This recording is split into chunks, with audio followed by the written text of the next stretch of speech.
പെരിങ്ങാട് പുഴ വനവൽക്കരണം പിൻവലിക്കാത്തതിനെതിരെ പാവറട്ടി പഞ്ചായത്തിൽ പ്രമേയം.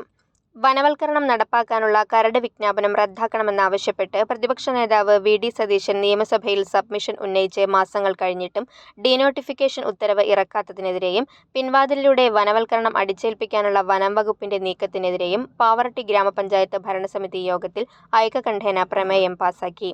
കണ്ടൽ നിൽക്കുന്ന സ്ഥലങ്ങളും ചതുപ്പുനിലങ്ങളും സ്വകാര്യ വ്യക്തികളുടെ സ്ഥലങ്ങളും ബഫർ സോൺ ആക്കി കെട്ടിത്തിരിക്കുവാൻ ആവശ്യപ്പെട്ട് വനം വകുപ്പ് ഉദ്യോഗസ്ഥർ ഏതാനും ദിവസങ്ങൾക്ക് മുൻപ് പഞ്ചായത്ത് സെക്രട്ടറിമാരുടെ യോഗം വിളിച്ചിരുന്നു.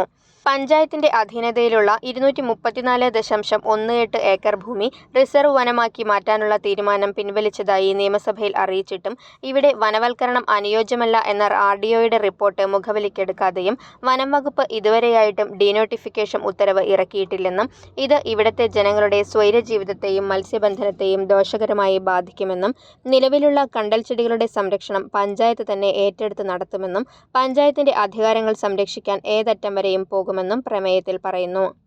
പ്രമേയത്തിന്റെ കോപ്പി മുഖ്യമന്ത്രിക്കും വനം വകുപ്പ് മന്ത്രിക്കും തദ്ദേശ സ്വയംഭരണ വകുപ്പ് മന്ത്രിക്കും ജില്ലാ കളക്ടർക്കും അയക്കാനും യോഗത്തിൽ തീരുമാനിച്ചു. പഞ്ചായത്ത് പ്രസിഡന്റ് ആൻഡോ ലിജോയുടെ അധ്യക്ഷതയിൽ ചേർന്ന യോഗത്തിൽ പ്രസിഡന്റിന്റെ നിർദ്ദേശാനുസരണം 7ാം വാർഡ് മെമ്പർ ജിൽസ് തോമസ് പ്രമേയം അവതരിപ്പിച്ചു. വികസനകാര്യ സ്ഥിരം സമിതി അധ്യക്ഷൻ ഉമ്മർ സലിം പിന്താങ്ങി.